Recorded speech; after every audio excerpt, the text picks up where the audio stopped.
Olá, boa tarde a todos. Vamos nos organizando aqui para a nossa live. Aguardar a chegada do Eugênio, que irá participar conosco aqui.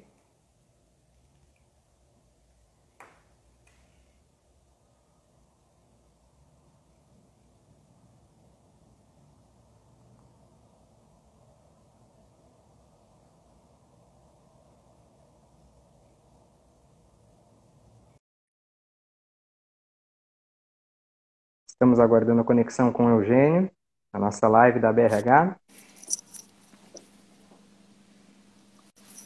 Boa tarde, Eugênio. Boa tarde, tudo bem? Tudo bem, tudo ótimo. Eu ia ficar com torcicolo, eu te confesso. Não, agora Continuasse naquele formato ali. a gente vai adaptando. Eu acho que daqui a um pouco já podemos começar, à medida se estiveres pronto, a gente já começa com a nossa conversa aqui, com o nosso tema e com outros temas, né, Eugênio? A gente estava fazendo uma conversa prévia antes aqui e definindo algumas questões e Estamos temos cheios de novidades novidades, essa né? semana. Cheio de novidades ao longo das semanas. Estão movimentadas para os jurídicos e para os RHs das empresas, né? Exatamente, todos nós. Então tá, vamos começar então a nossa live da VRH, tratando sobre esse tema aqui, foi divulgado ao longo da semana nas nossas redes sociais. Inicialmente, agradecendo a tua presença, Eugênio, a respeito de ter disponibilidade diante desse tema todo e diante dessa confusão que está esse ano a respeito de diversas matérias na área trabalhista e tantas outras áreas também. E em nome da BRH, nós te agradecemos. Lembrando mais uma vez, meu nome é Douglas Matos, sou advogado e especialista em relações do trabalho, sócio trabalhista no Costa Koenig Advogados Associados e diretor junto à BRH na pasta de Relações do Trabalho, em conjunto com a Marília Lima, que está nos acompanhando aqui também. Eugênio, conta um pouquinho para nós aí da tua trajetória, em breves palavras. Acho que aqui é o único momento de formalidade, porque depois disso será bastante descontraído, bastante bate-papo, que é o que interessa para todos nós, né, a respeito dessas informações. Tudo contigo aí na apresentação e aí a gente segue com perguntas e respostas. Tá bem. Muito obrigado, Douglas. Quero primeiro agradecer mais uma vez o convite. Já me considero parceiro também da BRH, né? Agradecer a ti, Douglas, a Marília também. Dizer que é sempre uma satisfação estar participando com vocês e fazendo esse bate-papo, principalmente num momento como esse, né? Pedisse que eu fizesse uma apresentação breve. Eu sou advogado trabalhista igualmente, professor da PUC já há 16 anos. A minha formação acadêmica ela é toda vinculada ao direito do trabalho, meu mestrado, meu doutorado, meu pós-doutorado, e tive também uma experiência tanto no doutorado quanto no pós-doutorado na Espanha, né? Então, quase todos os anos, esse eu não sei como vai ficar, mas quase todos os anos eu participo de eventos lá na Espanha e busco sempre, às vezes, alguma experiência, as coisas boas a gente tenta importar para cá. Então, brevemente é isso, né? Tem uma trajetória acadêmica no âmbito do direito do trabalho, do processo do trabalho, e procuro associar isso junto com a advocacia. E espero que esse nosso bate-papo ele seja bem informal, né? Eu até estou de gravata aqui porque eu estou no escritório e depois eu tenho uma reunião na sequência fora, com as medidas de prevenção, obviamente, mas estamos então, Douglas, aqui à disposição para traçar esse bate-papo com o nosso pessoal da BRH. Perfeito, Eugênio. Obrigado mais uma vez. E pessoal que está acompanhando nossa live, pode mandar sua pergunta aqui nos comentários. Na medida do possível das perguntas, a gente vai selecionando aqui e vai respondendo a vocês, tá certo? Vamos começar pelo primeiro assunto, acho que é um assunto bônus, vamos começar pela cereja do bolo, vamos dizer assim, que é a questão da medida provisória 927, né? Nem é tema da nossa live, mas é imprescindível nós comentarmos sobre isso.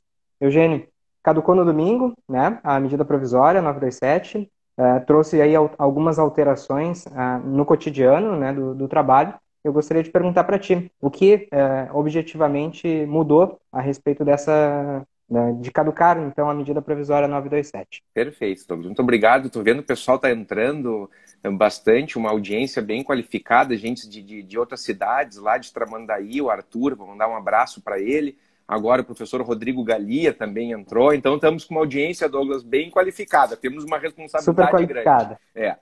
Bom, pessoal, eu queria entrar e o ponto que o Douglas propõe ao início do debate, ele é um ponto nevrálgico. E eu diria que de certa forma, até um ponto relativamente triste e difícil de iniciar a nossa fala, Douglas, porque, como tu bem disseste, essa medida provisória, a gente lembrando, 927, foi a primeira medida provisória, né? Foi a medida provisória que foi lançada pelo governo logo, né, assim que se deu conta da gravidade que se tinha com a questão da Covid. Então, essa medida provisória, ela abordou em síntese 8 pontos, né, 8 aspectos para enfrentamento da crise. Foi uma medida provisória ainda em que não se tratou da questão que a gente vai falar logo adiante, da redução de contrato, da redução de salário, da suspensão de contrato, melhor dizendo, né, mas ela trouxe questões, basicamente, como a possibilidade de utilização de um banco de horas específico da Covid, né, reformulando aquelas regras que a CLT já trazia do banco de horas, considerando que muitas empresas, né, não tinham o que fazer. Né? Disse, poxa, eu vou fazer o quê? Eu estou com a atividade fechada. Né? O meu empregado não tem como trabalhar. O que eu vou fazer com ele para que não tenha nenhum tipo de impedimento na remuneração? Então, a medida provisória trouxe a possibilidade do banco de horas, trouxe a possibilidade de antecipação de períodos de férias, cujo período aquisitivo aí do empregado nem tinha completado. Trouxe a possibilidade de antecipação, Douglas, também de feriados. Não é? Então, a empresa poderia antecipar esses feriados.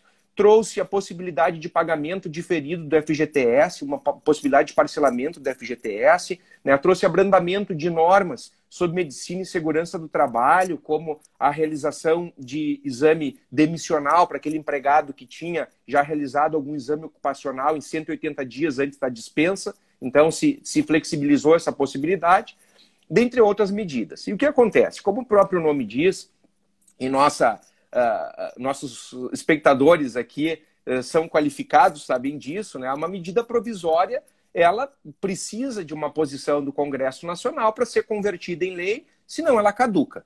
E, infelizmente, o que aconteceu foi isso. Né? A medida provisória, ela caducou neste domingo e, portanto, Douglas, todas aquelas disposições que a gente tinha até então, pela medida provisória 927, esses exemplos que eu dei, né, são válidos, obviamente, mas a partir de segunda-feira já não são mais ferramentas que o empresário pode utilizar.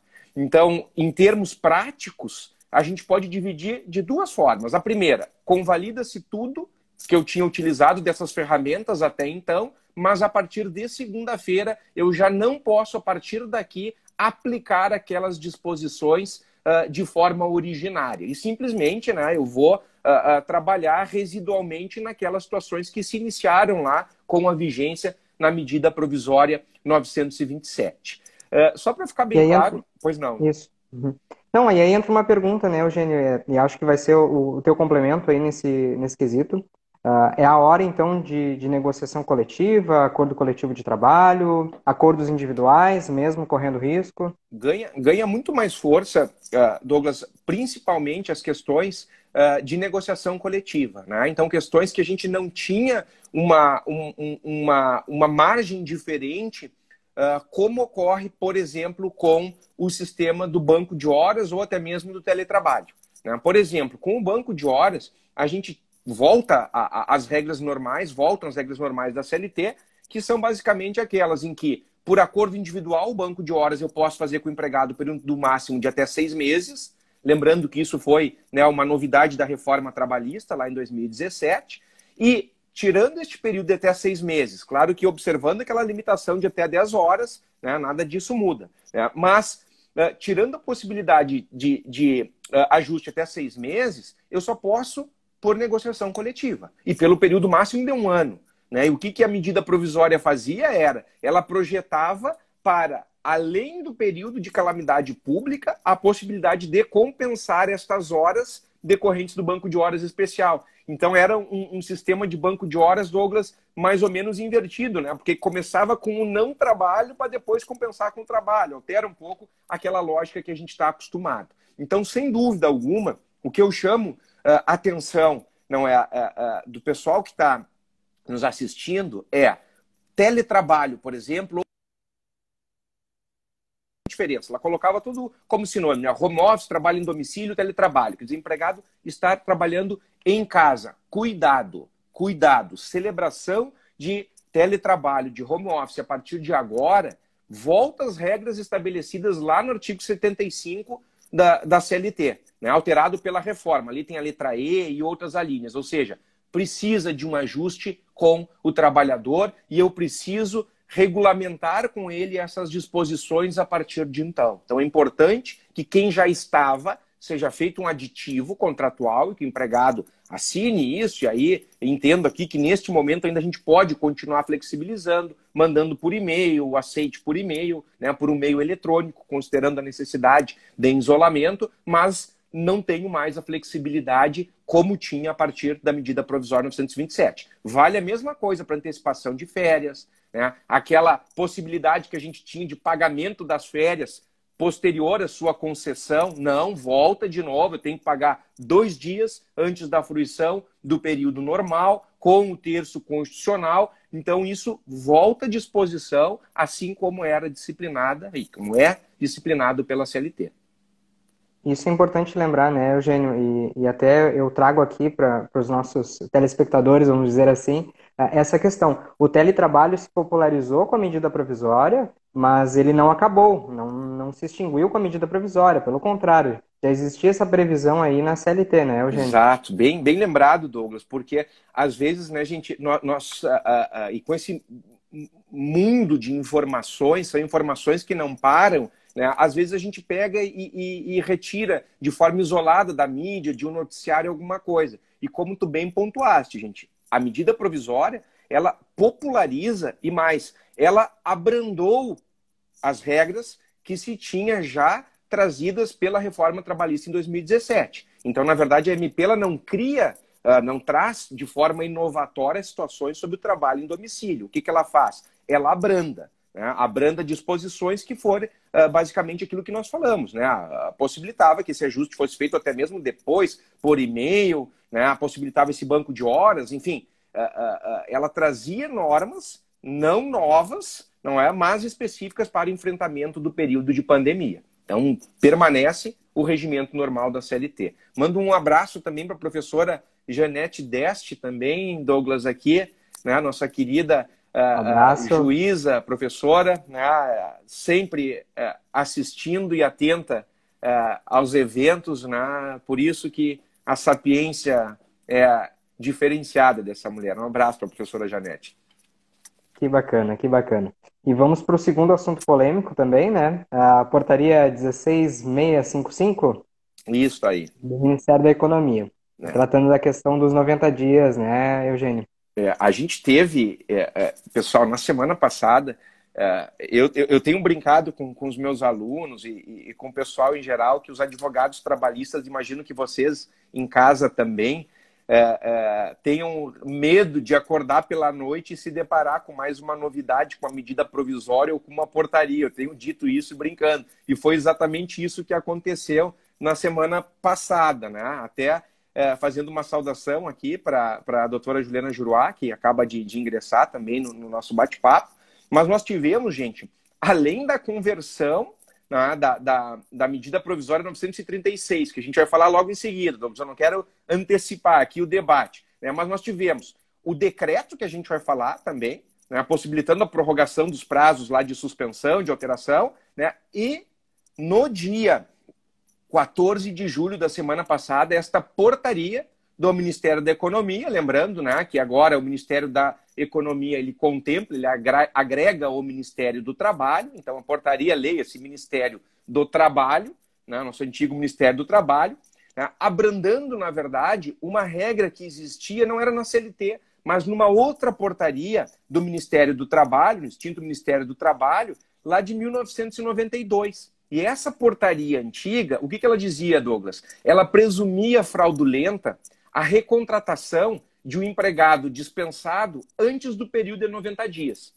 Então é importante, né, dar essa pequena explicação para o pessoal conseguir entender onde chega essa portaria do dia 14 de julho do Ministério da Economia. Ou seja, lá em 1992, o Ministério do Trabalho havia constatado que era muito comum, Douglas, a ocorrência de casos de fraudes em que os empregadores simulavam com os empregados dispensas para que os empregados pudessem levantar o seu fundo de garantia.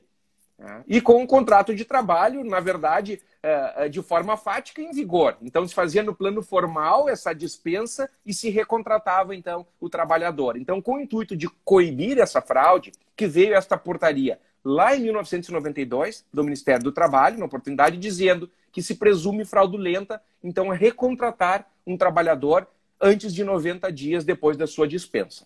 Pois bem, o que nós tivemos na semana passada? Como objetivo é justamente, né, fomentar a economia, fazer com que o dinheiro circule, né, se tenha mais empregos, essa portaria de número 16655 disse o seguinte, que não se presume fraudulenta, não se presume fraudulenta a rescisão do contrato de trabalho sem justa causa, seguida de recontratação dentro dos 90 dias. Né? Dentro dos 90 dias, isto aqui, desde que mantidos os termos do contrato rescindido.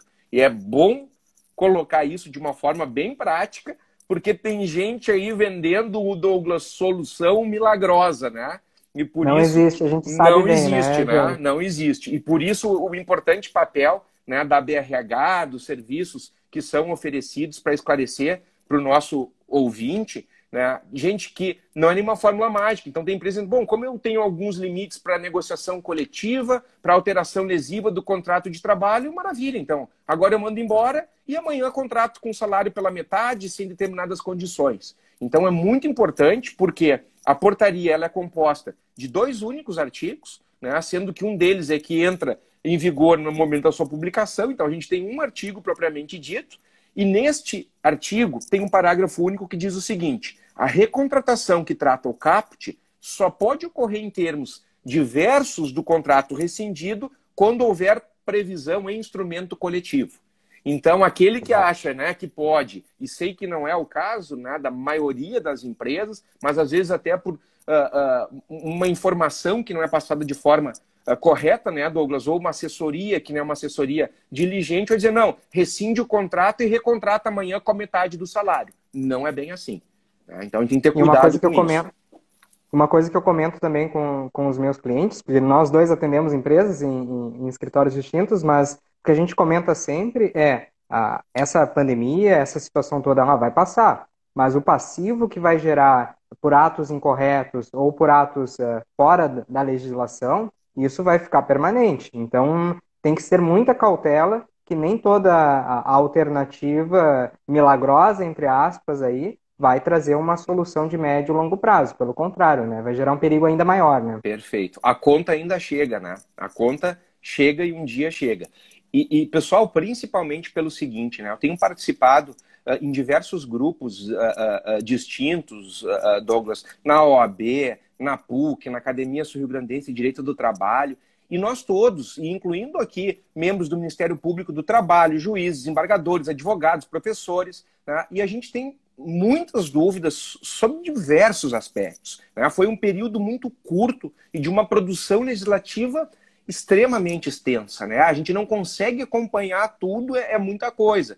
Então, é evidente que isso, lá mais na frente, vai provavelmente desaguar no judiciário. E aí a gente vem uma questão muito importante que eu tenho dito, simples, Douglas, né? E sei que tu também tens feito isso e recomendação, como a gente falava antes da nossa live aqui, que é o seguinte, gente, pensar em documentar absolutamente tudo aquilo que possa ser utilizado futuramente para demonstrar.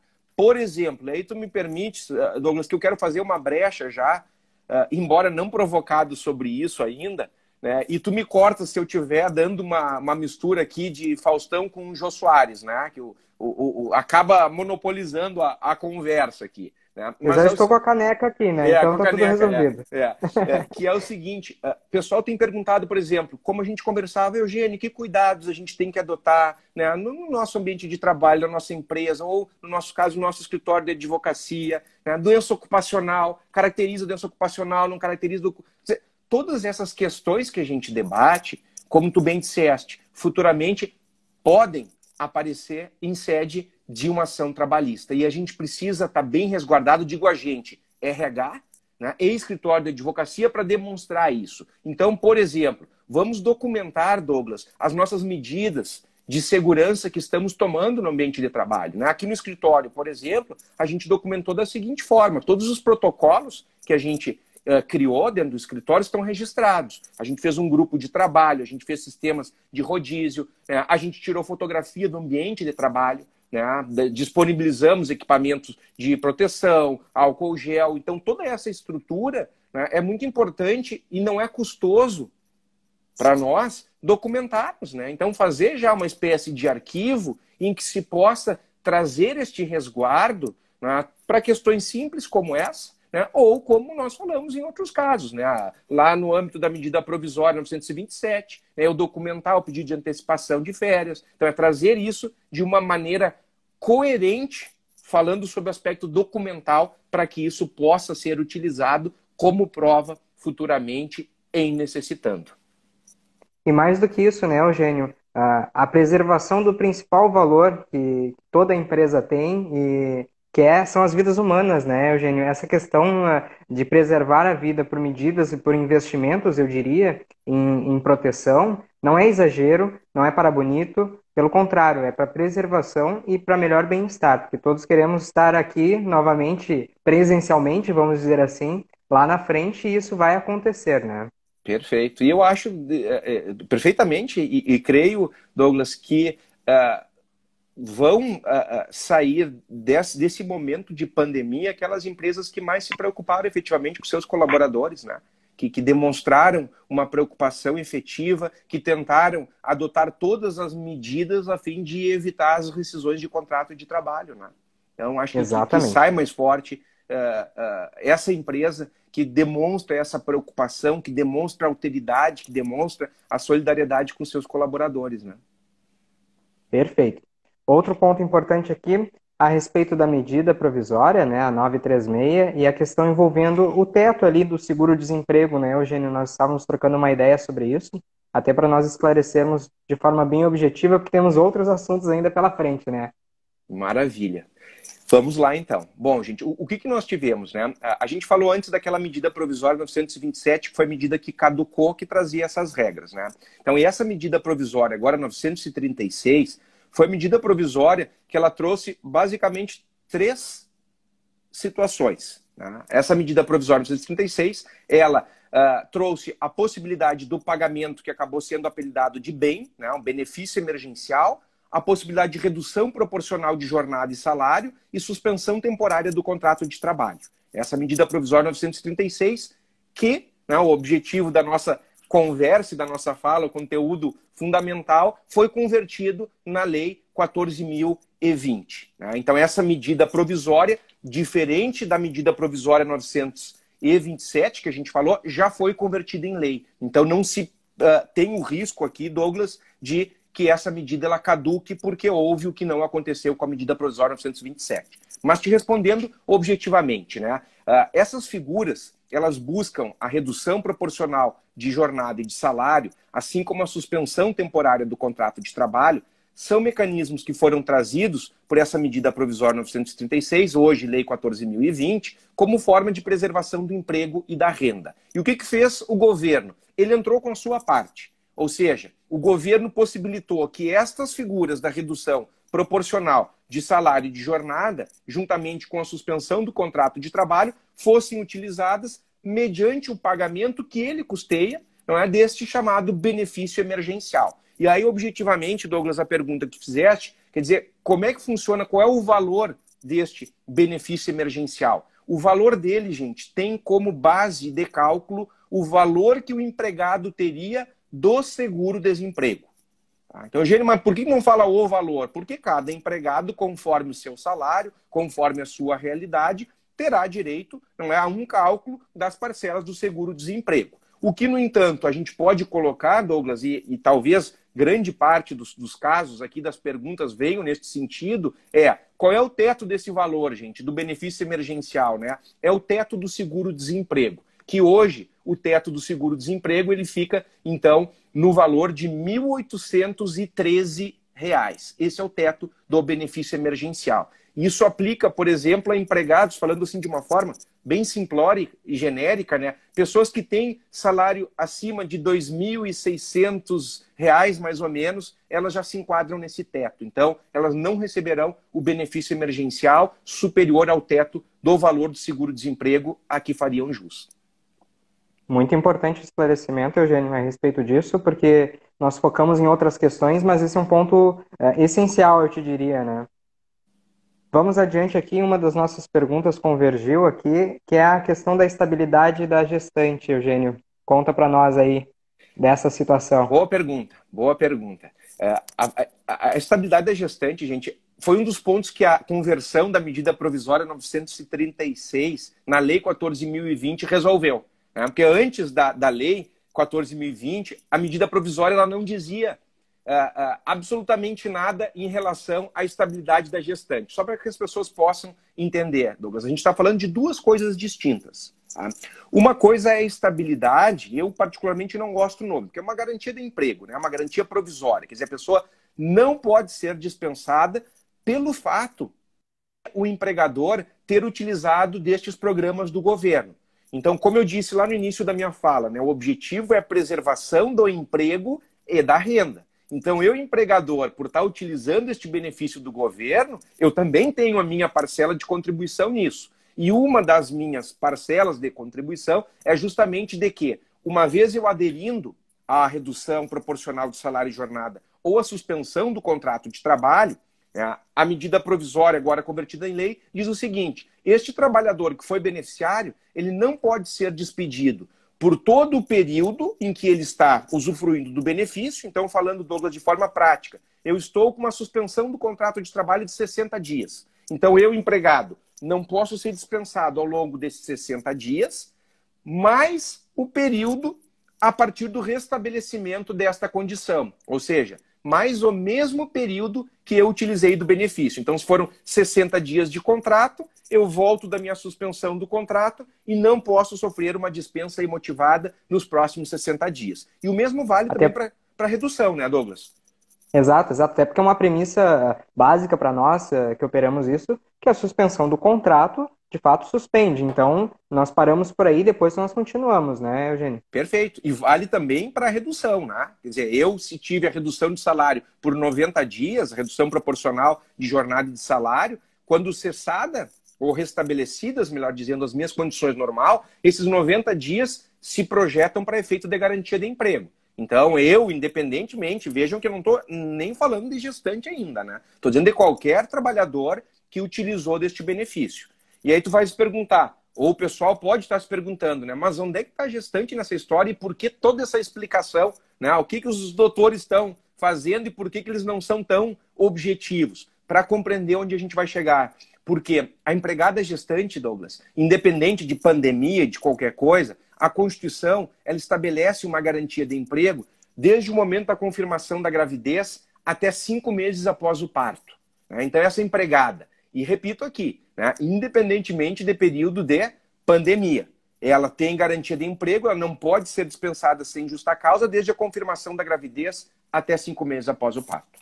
Feitas essas explicações, vejam, de um lado, a estabilidade que decorre da utilização do benefício da medida provisória e de outro, a empregada gestante, a pergunta era, esses períodos, como ficam no caso da empregada gestante? Esses períodos se sobrepõem, esses períodos se somam, a empregada gestante, ela tem direito a essas duas estabilidades, a partir de quando que vai começar a contar? Essa resposta a gente não tinha na medida provisória, 936, e a Lei 14.020 veio a resolver este problema. Eu, particularmente, já tinha uma opinião formada, a gente disse, mas diz o seguinte, haverá adição, é isso que diz a lei, haverá adição das duas garantias de emprego. Ou seja, a garantia de emprego decorrente da utilização da suspensão ou, né, da redução de salário vai começar a contar a partir do término da garantia de emprego da gestante. Isto é uma das poucas coisas, eu acho, que agora está bastante tranquila, pois resolvida pela Lei 14.020, né? Por enquanto, tranquila, né, Eugênio? Por enquanto, né? Exato.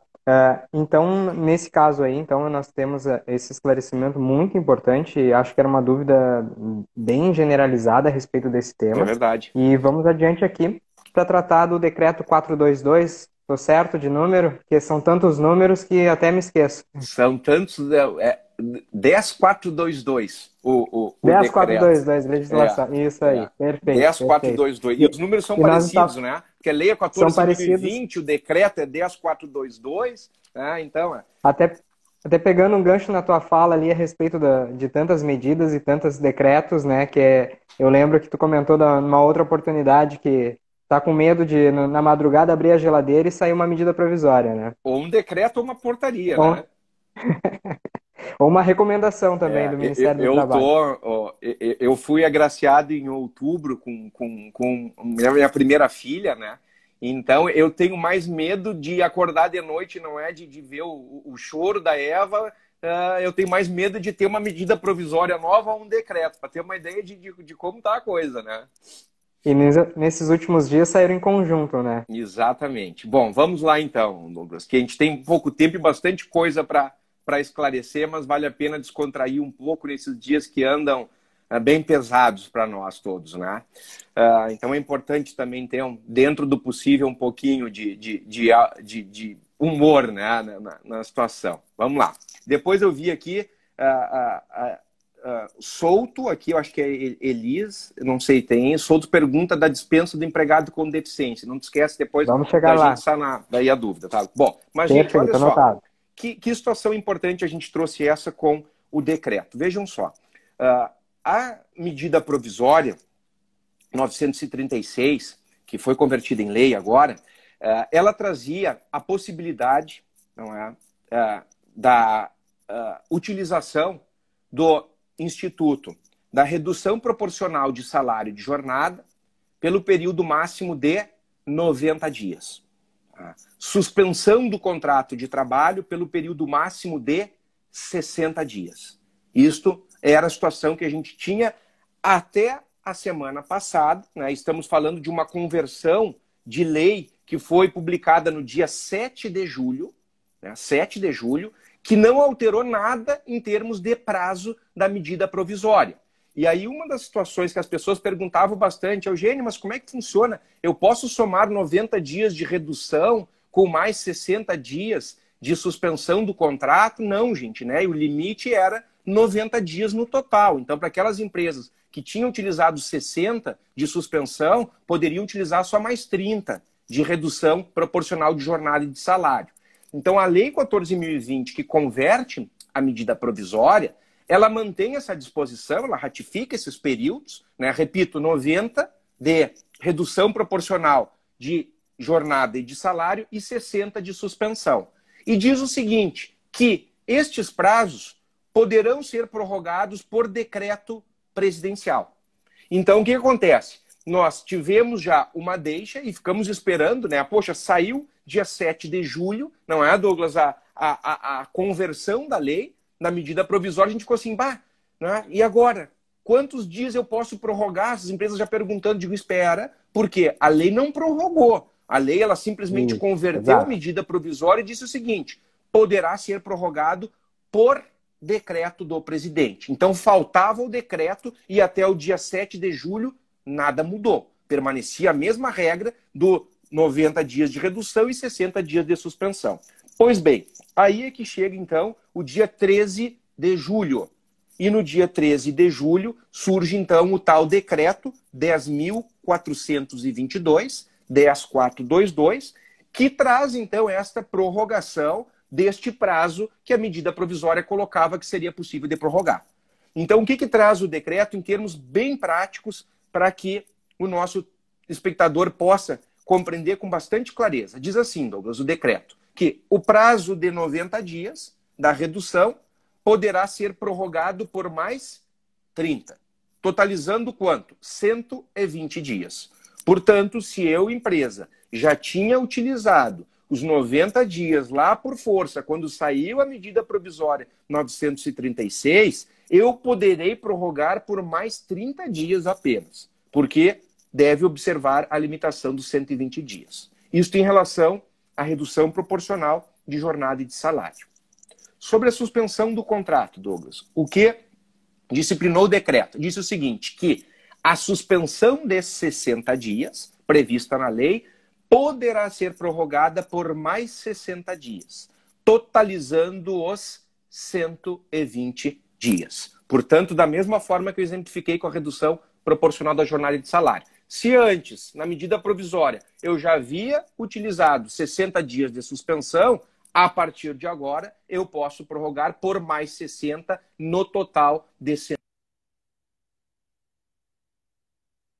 Importante, trazida pelo decreto do dia 13 de julho da semana passada. Tá? O que é importante colocar para o pessoal que nos assiste é o seguinte, Douglas, que o somatório não pode exceder de 120 dias. Porque eu vi alguns menos avisados dizendo, beleza, eu já fiz 120 dias, agora eu tenho... Não, não é isso. O limite total são os 120 dias. Né? A lei, ela diz que pode ainda surgir outros decretos. Pode ser que aconteça alguma coisa, mas a situação que temos hoje, já com as regras do decreto, é um período máximo de 120 dias. Acho que ficou claro, né? Ficou bem claro. E tem duas perguntas aí, né, nesse sentido. Acho que uma pergunta vem a calhar e é importante, e eu acho que com a sua resposta eu assino embaixo. Eu posso fazer um acordo em que eu reduza o salário, mas não reduza a jornada? Não posso. Não posso. Não pode, né? Não posso. Não. Redução aqui também é proporcional. Por isso que eu tenho acostumado a colocar na frente, né? Redução proporcional de salário e jornada. Né? Se não, e até quando se discutiu no âmbito do STF a questão da condicionalidade, né, de redução aqui, a gente teria uma preservação de valor nominal hora do salário. Né? Então, na verdade, eu teria só um prejuízo para o trabalhador, né? Que eu teria reduzindo, né, apenas o salário, foi isso que perguntaste, né? Reduzindo o salário e não, é proporcional. Perfeito, perfeito. E a respeito de vale alimentação, vale transporte, como fica? Que boa pergunta. A gente tem recebido muitas dúvidas, né? Então, assim, gente, lembrando, né, que a gente está falando de duas situações. De redução proporcional de jornada e de salário, que é uma coisa. Ele vai trabalhar normalmente, observado, obviamente, a redução que foi adotada por parte da empresa. Né? Então, ele vai ter uma redução proporcional da jornada de salário, lá de 25%, de 50% ou de 70%. Então, ele trabalha normalmente. Isso é uma coisa. Outra coisa é a suspensão. Na suspensão, a lei proíbe expressamente qualquer forma de trabalho. Inclusive, a empresa estará fraudando caso ela, por exemplo, utilize a suspensão e o empregado esteja em home office trabalhando. Não, é suspensão dos efeitos do contrato. Bom, dito isso, então, a pergunta que tu fazes, que é bastante significativa, é: durante o período, né, da redução proporcional da jornada e de salário, os benefícios são devidos porque há trabalho normalmente. Né? Então, nem me ocorre algum exemplo, não é, de situação em que, pelo fato de reduzir apenas a jornada, o benefício não seria devido. Mas, então, todos os benefícios decorrentes da prestação de serviços, pelo menos em tese, né, eles permanecem na redução proporcional da jornada de salário. Eu reduzo, Douglas, a minha jornada, mas eu continuo indo ao trabalho. Então, eu tenho o direito de receber o vale-transporte para ir e para voltar. Não é o fato de eu trabalhar 25%, 50% ou 70% da minha jornada que eu vou deixar de receber o benefício que eu preciso para me deslocar até o trabalho. Vale alimentação, a mesma coisa. Né? Plano de saúde, a mesma coisa. Tá? Bom, em se tratando de suspensão do contrato de trabalho, aí a gente já tem algumas situações específicas e mais distintas. Por exemplo, na suspensão do contrato de trabalho, como eu disse, nem pode acontecer a prestação de serviço. Portanto, não há o deslocamento casa-trabalho para o empregado. Logo, não tem ele direito a receber o vale-transporte. Então, isso é bastante tranquilo, né? Não há deslocamento, não há transporte, não há direito ao recebimento do Vale Transporte. Esse benefício é bastante tranquilo. O que a lei diz? Demais benefícios permanecem. Então, por exemplo, um plano de saúde permanece, e com mais razão ainda, né? A gente está falando de uma pandemia e a pessoa precisa de um suporte, então permanece. Ponto central, vale alimentação, como fica? Bom, sobre o vale alimentação na suspensão do contrato de trabalho, a dica que eu coloco para o nosso ouvinte é a seguinte: busque a norma que institui o benefício. Lembrando, gente, que o vale alimentação ele não é um benefício que decorre de lei. O empregado recebe quando? Ou por liberalidade, perdão, a empresa concede, ou a norma coletiva da categoria estabelece, né? A convenção ou o acordo coletivo. Então, eu devo ir lá na norma coletiva e buscar. Buscar o quê? Né? A fonte instituidora do benefício. Se a fonte que institui o meu regulamento da empresa, ou o acordo ou a convenção coletiva, não condiciona o recebimento deste benefício à prestação de serviços, eu entendo sim que esse empregado deve receber, inclusive diante da suspensão do contrato de trabalho. Então, mesmo eu com o contrato suspenso, lá o benefício, a norma que institui não diz que não é devido, não é no caso de suspensão do contrato. E em não dizendo isso, me parece que é uma aplicação típica da proteção do indúbio pro operário. O alcance da norma, né, vai de uma forma mais benéfica à interpretação ao trabalhador. Se, por outro lado, a norma que institui o meu regulamento da empresa condiciona o vale alimentação à realização do serviço na empresa, não há dúvida de que não teria direito caso o empregado estivesse ou em casa ou com seu contrato de trabalho suspenso. Então a gente precisa identificar na suspensão do contrato o que diz a fonte normativa que institui o benefício do vale alimentação. E nesse ponto é importante, falando em suspensão do contrato de trabalho, uma questão que eu sempre advirto aos clientes também, é a questão de nem entrar em contato para tratar de assuntos de trabalho, até mesmo por WhatsApp, porque isso também seria uma forma de trabalho, né, Eugênio? É verdade. É um grande ponto, né? Vai ser a questão da demanda do trabalho extraordinário. Eu, por exemplo, gente, eu não, né? Digo, acho que todos vocês, né, além desse sentimento de exaustão, de esgotamento psíquico e físico, né? Todos nós temos trabalhado muito mais de casa, né? E em casa é muito tênue essa linha que divide o trabalho e o não trabalho, né? Eu posso estar trabalhando, eu estou de pijama, mas ao mesmo tempo a vida segue e eu lá passou o dia e eu não vi passar e estou trabalhando ainda, né? Então isso vai gerar, sim, uma necessidade de cautela. As pessoas andam, no meu ponto de vista, um pouco sem noção em relação à limitação do tempo. E não estou nem dizendo aqui empregador, estou dizendo as pessoas. Né? Pelo fato da pessoa estar em casa, alguns acham que pode ligar meia-noite, meia-noite e meia, né? Mandar mensagem, ou alguns mandam um e-mail e aí a pessoa não responde em 5 minutos, manda um WhatsApp dizendo, te mandei um e-mail. Enfim, mandou um e-mail, ok, né? Já foi enviado e-mail, né? Então tem que cuidar muito, porque isso pode refletir também, posteriormente, em demandas questionando um enquadramento de horas extras ou não, né? Bem importante. Tem uma pergunta, eu acho que é da Marisete aqui, Douglas. Isso, da Marisete. Por favor, Eugênio. Pode se reproduzir aqui para mim, que eu estou com dificuldade aqui de enxergar, por favor. No caso de Vale Transporte, o transporte coletivo está suspenso nas cidades. Qual a obrigação da empresa em fornecer outro tipo de transporte? Isso foi importante também, a região metropolitana também enfrentou alguns problemas. Porto Alegre, aqui no Rio Grande do Sul, também está enfrentando isso, com o bloqueio, né, de cartões magnéticos, né, Eugênio? Muito bem, muito boa pergunta, Marisete. Agradeço a pergunta, porque a gente ia acabar passando por isso, tá? E tem sido muito recorrente. Eu digo, inclusive, na minha casa, né? Gente, como eu disse, eu tô com uma nenezinha pequena, então tem uma pessoa que está dando uma assistência pra gente lá nesse período, e está privada também de ônibus. E fora isso, a preocupação que a gente tem, né, com transporte coletivo, com contaminação.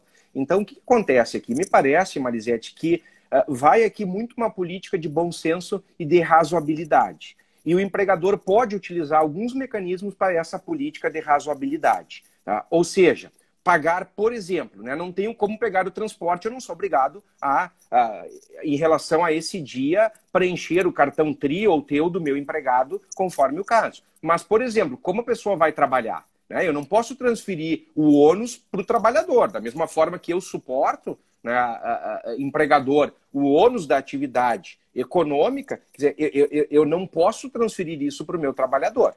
E, obviamente, que também eu, empregador, não vou ficar à mercê, meu empregado quer lá pelas tantas, teria gente querendo vir, né, de carro, de, sei lá, Uber Black, enfim. Mas o que acontece? Eu, empregador, devo proporcionar que este empregado, né, que não é por culpa dele, venha para o serviço. Então, eu tenho sugerido, por exemplo, Douglas, situações da seguinte forma, tá? Paga uma ajuda de custo com natureza indenizatória para o empregado, né, para que ele possa, por exemplo, vir de carro e pagar o seu combustível. Né? Hoje em dia, o carro, né, durante muito tempo, foi algo bastante acessível a todos, né? Praticamente todos têm um carro, então eu pago uma ajuda de custo para que ele possa vir de carro, e essa ajuda de custo não tem natureza remuneratória, não vai caracterizar salário. E ainda vem dizer, Rogério, mas pode pagar em dinheiro? Neste caso, eu entendo que pode.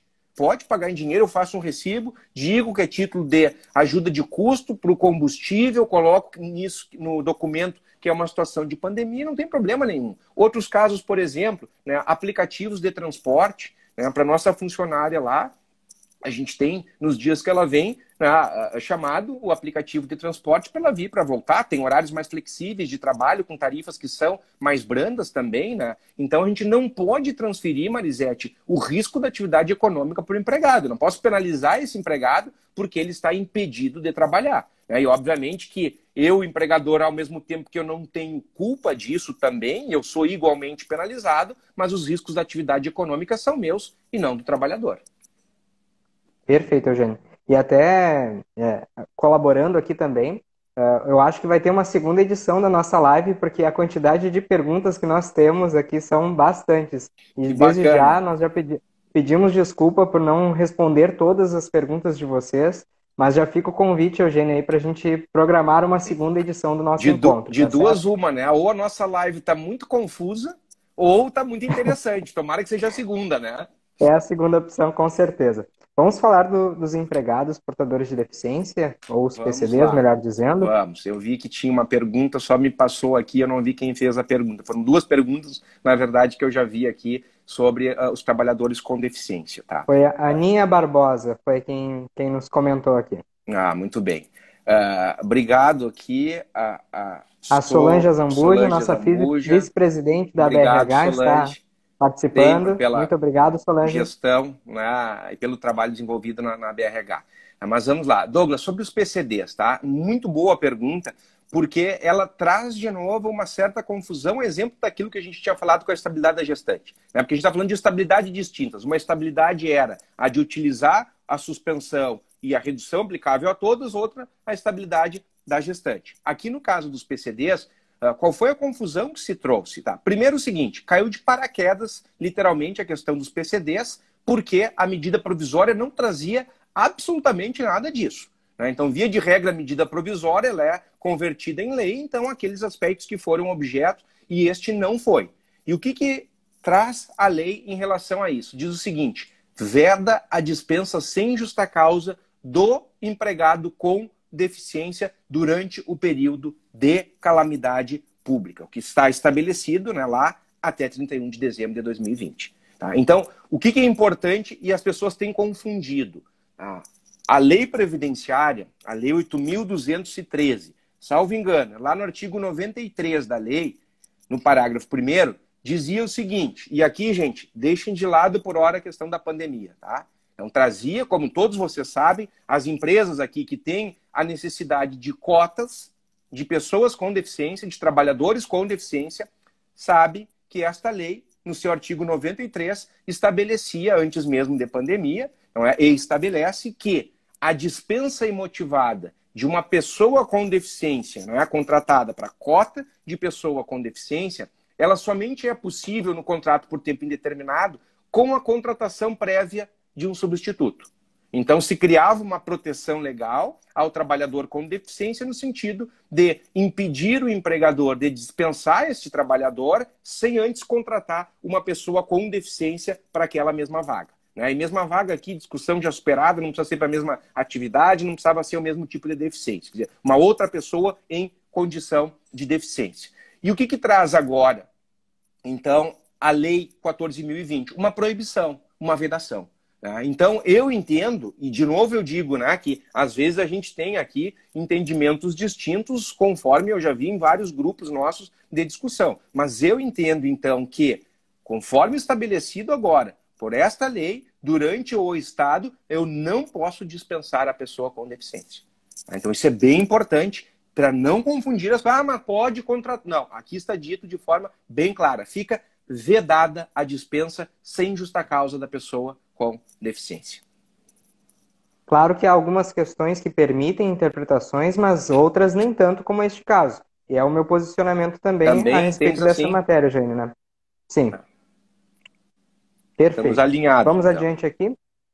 Estamos alinhados. Vamos lá. Deixa eu recuperar uma pergunta anterior aqui. O empregado em acordo de suspensão e nesse período de férias deles venceram, por exemplo. A empresa está obrigada a pagar as férias em dobro? Qual o entendimento a respeito deste caso? Essa é uma pergunta da contadora Stephanie. E um abraço, Stephanie. Deixa eu ver se eu entendi bem, Douglas. Ela tem um empregado, esse termo está dizendo, que tem um período de férias vencido, perdão. Isso, deixa eu recuperar aqui. Só um momentinho. Vamos recuperar aqui a pergunta. O empregado em acordo de suspensão, tá? E aí, nesse período, as férias venceram, durante a suspensão. A empresa está obrigada a pagar as férias em dobro? Ok. Eu entendo que, e aqui de novo, é uma resposta que ela não tem uma única resposta correta, tá? O meu entendimento, por que eu digo isso? Tá? Porque o caso típico de suspensão do contrato de trabalho, ele paralisa os principais efeitos do contrato. Então, não conta tempo de serviço, não recolhe fundo de garantia, como se o contrato de trabalho não estivesse existindo. Com base nisso, né, e repito, né, isso gera bastante discussão. Até antes aqui a gente estava discutindo aqui no escritório os efeitos da suspensão, recolhimento de fundo de garantia, uma série de coisas, e aí gera uma discussão. Mas eu entendo que neste caso paralisa o contrato. Eu não tenho contagem do tempo de serviço e valeria para mim também para efeito de concessão de férias, para efeito de período concessivo. Né? Então, na verdade, eu não aplicaria aqui em dobro e reiniciaria a contagem do período concessivo, uma vez sustada a suspensão contratual. E até para contribuir, né, Eugênio, principalmente nessa questão da suspensão dos contratos, né, até a contribuição previdenciária ela fica a cargo do empregado, né, como facultativa, né? Se eu não me engano. Exatamente. Perfeito. Vamos tratar, eu acho que, de um último assunto aqui. Mais uma vez, lembrando que teremos uma segunda edição, desde já convidado o professor Eugênio, tá? E então vamos aqui para uma das últimas perguntas, que é qual a vantagem da ajuda compensatória, Eugênio, que, vamos dizer assim, pouco se fala e é muito interessante esclarecer. Isso aí. Bom, vamos lá, então. Gente, a ajuda compensatória que trouxe a medida provisória, ela se aplica principalmente aqui, ela pode ser colocada em qualquer caso, tá? Então, esse é um ponto importantíssimo, Douglas. E se tu não apontasse aqui, eu ia acabar esquecendo de comentar e acho que pode gerar uma alternativa muito boa para quem nos assiste, tá? A ajuda compensatória, ela pode ser paga em qualquer situação, de redução ou de suspensão do contrato. Tá? E lembrando que o objetivo do programa, né, é a manutenção da renda. Tá? Então, qual seria um objetivo de dar uma ajuda compensatória? O objetivo é que esta ajuda compensatória ela tem natureza indenizatória. Então, tudo aquilo que a gente, empregador, empresa, reclama, não é? Que está muito caro, que a folha de pagamento, não é? Quando eu pago a ajuda compensatória, que é uma ajuda de custo, essa natureza indenizatória, esse valor ele é livre de encargos. Então, por exemplo, este valor não sofre aqui para base de cálculo a integração da contribuição previdenciária, tá? Não serve de base de cálculo para tributos que incidem sobre a folha de pagamento, não serve de base de cálculo para fundo de garantia do tempo de serviço, ou seja, está livre dos encargos previdenciários e trabalhistas. Então, para mim, empregador, é uma economia muito grande que eu faço nesse sentido. Então, eu posso garantir a manutenção da renda mediante uma ajuda compensatória. E lembrando, Douglas, que para as empresas que tiveram no ano de 2019, né, o faturamento a receita, perdão, bruta acima de 4,8 milhões, eu, empregador, só posso aplicar a suspensão do contrato de trabalho pagando uma ajuda de custo de, no mínimo, 30% do salário deste empregado. Então, ele vai receber 70% do benefício emergencial, então 70% do valor que ele teria direito ao seguro-desemprego, mais esses 30% a título de ajuda compensatória. E qual é a grande vantagem para mim, empregador, que esses 30% sejam ajuda compensatória? Não são salário. E, portanto, todos esses efeitos que eu acabei de comentar, eles não incidem e deixam, assim, de me onerar, fora o valor que eu pago, isso não sofrerá estes reflexos que eu comentei. Então, é um grande benefício, uma boa forma, não é, de manutenção da renda do trabalhador de forma que desonere um pouquinho a minha folha de pagamento. Né? O que a gente precisa é um pouquinho de oxigênio, não é para ter não dá para dizer confortável, mas para que a folha de pagamento não se mantenha da mesma forma. Né? Exato, Eugênio, e perfeitas as colocações a respeito do tema. Acho que chegando ao final da nossa live aqui, tratando sobre essa matéria, mais uma vez, muito obrigado. E acho que essa questão do diálogo, bom senso, e estar em consonância com uma boa assessoria, com um bom jurídico, vamos dizer assim, nesse período de pandemia, é o essencial para a preservação, principalmente das vidas dos nossos colaboradores, né, Eugênio? E mais que isso, né, Douglas, além de toda essa cautela, assim, é o momento de todos fazermos o tema de casa e um exercício muito importante de uma palavrinha que é chave no direito do trabalho, que se chama alteridade, né? Se colocar um pouco no lugar do outro, né? Então, todos nós estamos num momento muito difícil, né, nas nossas economias, nas nossas famílias, até de saúde. Então, é fundamental que a gente possa, nas nossas decisões, contribuir, né, para amenizar esse momento. Então, eu tenho dito, por exemplo, Eugênio, mas pode dispensar. Eu digo, gente, vamos buscar, né, a manutenção das atividades, vamos buscar o diálogo, né, vamos tentar fazer com que, ainda que de forma precária, mas não se tenha um prejuízo, um mal maior, que seria o encerramento da atividade empresarial e para o trabalhador a consequente perda dos empregos. Né? Tá certo, Eugênio. Mais uma vez, muito obrigado. Um abraço especial aos colegas Alisson Costa, Paola Ferreira, que estão nos acompanhando aqui também. E em nome da BRH, mais uma vez, o nosso muito obrigado. Também um abraço especial aí à Marília Lima e à nossa vice-presidente da BRH, Solange Zambuja. Muito obrigado, Eugênio. Obrigado a Solange, obrigado Marília e a todos que tiveram a paciência de nos escutar aqui na nossa live. Um grande abraço a todos. Em breve teremos uma segunda edição, então, com a tua participação. E contamos mais uma vez com a participação de vocês, com as perguntas que poderão ser enviadas, mas logo à frente nós informaremos a nova data da nossa live, tá certo? Então tá, muito obrigado, uma boa